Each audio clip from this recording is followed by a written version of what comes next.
Hi, and thank you for watching this weekly reflection. This week, we find ourselves in between the celebration of Pentecost and of Trinity Sunday. On Pentecost, we celebrated the immanence of God not just becoming human, but of being contextualized in culture, the languages of people.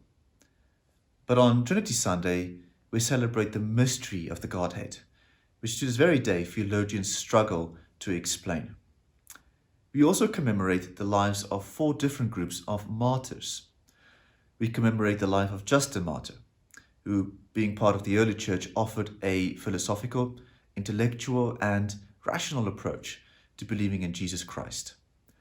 That brought him in opposition with the establishment, but the judge who eventually ordered his execution reluctantly did so based on the validity of Justin's arguments.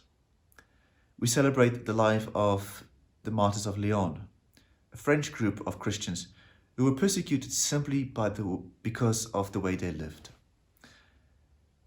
That resulted in the 42 deaths of that Christian community at the hands of mob violence. We celebrate the lives of the martyrs of Uganda in the 19th century.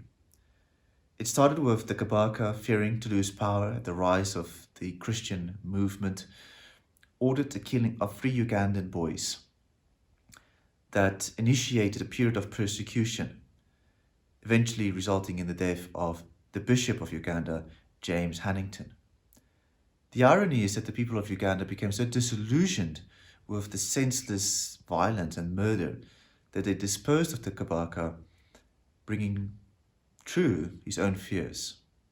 And then we celebrate the life of Boniface, an Englishman who became the Apostle of Germany, who unfortunately died by being killed by a gang as Boniface was preparing a group to be confirmed.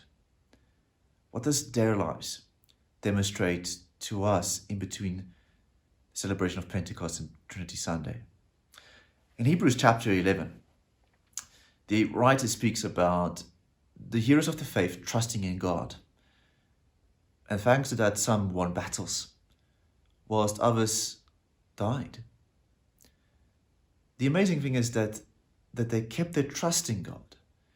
They kept their trust in that there's a life to follow from death that is everlasting. And that life speaks about a greater freedom than the one they can experience even now by belonging to a particular group.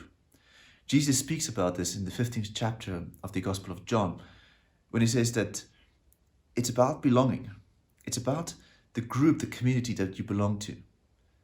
But understand that your trust in God and your belonging to Him would offer you so much more freedom than the freedom that you can find in a particular group.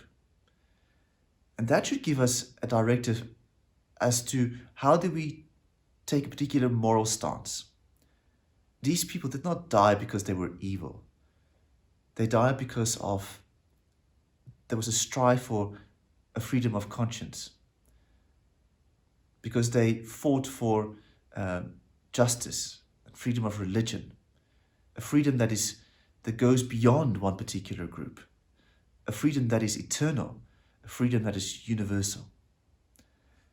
And that is why trusting in God speaks about a freedom that goes beyond the temporal.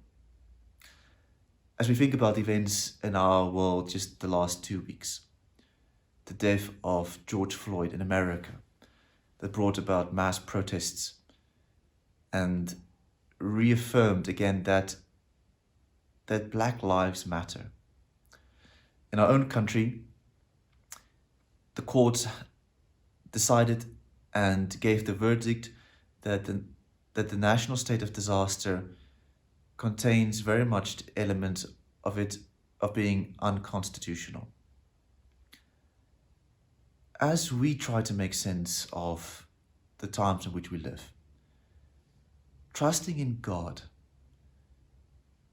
gives us a freedom and offers us the way of making real to the world the transcendence of God in an immanent way. Amen.